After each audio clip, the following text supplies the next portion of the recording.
So we need to talk about broken promises, because as of right now, there's discussions of potentially seeing some cuts or reductions to Social Security. And I know a lot of people have been saying that no, Democrats and Republicans alike have both stated there will be no cuts to Social Security. However, there are some discussions happening where it's not essentially a cut, but it would be a reduction because the full retirement age would actually increase by 2 full years. Now, I want to address what's going on there, and we will talk about this in just a second. But the reason why they are talking about reductions of potential cuts, whatever you want to call them, is simply because there's still funding for Ukraine that's looking likely. So at this time, right now, we are discussing a possibility of additional funding for Ukraine, but not for the American people. Again, it's frustrating, but let me address what's going on. First, all I ask is if you can do me a favor, takes 2 seconds, go ahead, hit that like button for the YouTube algorithm. It really does help out the channel. Now, what are they currently discussing? Well, here it is. It says major cuts to Social Security are back on the table. What's being proposed now? Well, if we go and look through this, here's what's being proposed. Right now, it's this, okay? A 176-member House Republican Study Committee, the RSC, they approved a fiscal blueprint that would gradually increase the FRA to, this is the full retirement age, to age 69 for seniors who turn 62 in 2033, which the current full retirement age is actually 66 or 67, depending on when you were born and your birth year. But for all Americans born in 1960 or later, the full retirement age is age 67. Now, this is extremely important to know. The reason why this is extremely important is because this has been one of the discussions that we have been having over the past 2 years. Because initially, Republicans stated that raising the full retirement age would actually decrease the amount of spending that we are about to see, and this would actually prolong Social Security. Because what is going to happen, and again, based off of all the reports that we've read, based off statements from the Treasury, based on statements from the pretty much everybody, right? President Biden, you got different programs. Social Security talks about this probably once a month, that they will become insolvent by 2034. Some expect it's going to be sooner, but the reason why they're expecting it's going to be sooner is because majority of people are anticipating we will see less revenue. We're also going to see increase in expenses because more people will be taking their benefit, and they could potentially be taking it early. Now, the reason why I want to bring all this up is because one of the big things we've heard all along was 2023 is going to be the year for Social Security. And that's good if we see it. The problem is, initially we had to figure out what is going to happen with the debt ceiling. We did that. That passed. The debt ceiling has been suspended until January 1st, 2025. The problem now is, what do we do as far as the next big bill? So we passed that one. That passed earlier this month. Now the expectation was we're going to work on the federal federal government's budget for fiscal year 2024. That's going to be the next bill. Then after that, hopefully we could see something done for Social Security. Well, here's what they're talking about now.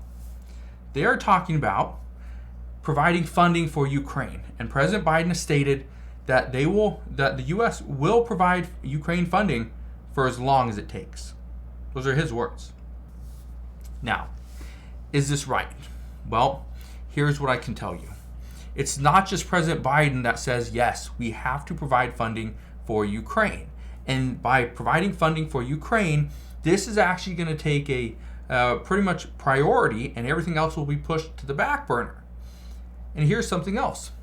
GOP senators say the same thing. They want to push ahead with Ukraine supplemental funding despite Speaker Kevin McCarthy's comments. Now, Why are they going to do this? Well, here's the thing. They want to ensure that Ukraine can actually withstand the battle that's going on with Russia. Well, here's what was stated today. And again, then I'm going to bring this full circle, so just bear with me. This is what was stated today. This is an article from The Hill. It says, Zelensky, Ukrainian loss could force U.S. to choose between collapse of NATO or war. Well, what does that mean? Well, here's what it means. It says, Ukrainian President Vladimir Zelensky said Thursday that a loss to Russia could ultimately force the U.S. to choose between the collapse of NATO or going to war. He went on to say, if Ukraine would lose, if Russia would occupy Ukraine, Russia will continue going towards Baltic countries, Poland, etc. And they will start war with one of the NATO countries, and at this moment, the U.S. would have to choose the collapse of NATO or go to war. Now you're probably thinking, well, why would Russia occupying Ukraine make the U.S. go to war? Here's what's going to happen. And this is exactly what he says in this article, and I'll read a little bit more. But what he's saying is if Ukraine gets occupied by Russia, Russia is going to feel like they just won. The next thing that chances are that they'll do is once they can, build their military again, right? Build their troops, make sure they have the right equipment, then they could potentially go and try to get Poland or get another country. If this were to happen, and this is why this is such a big deal, because any time you attack one NATO country, you attack the entire, you attack NATO entirely. So if that were to happen, that would pull the U.S. into this. Okay? Here's the reason why this all ties into Social Security. What did I just say? I just said that we had to pass the debt ceiling bill. We did that. Then we're going to talk about the fiscal year 2024 federal budget. That's what they're working on. Then we will go and address Social Security.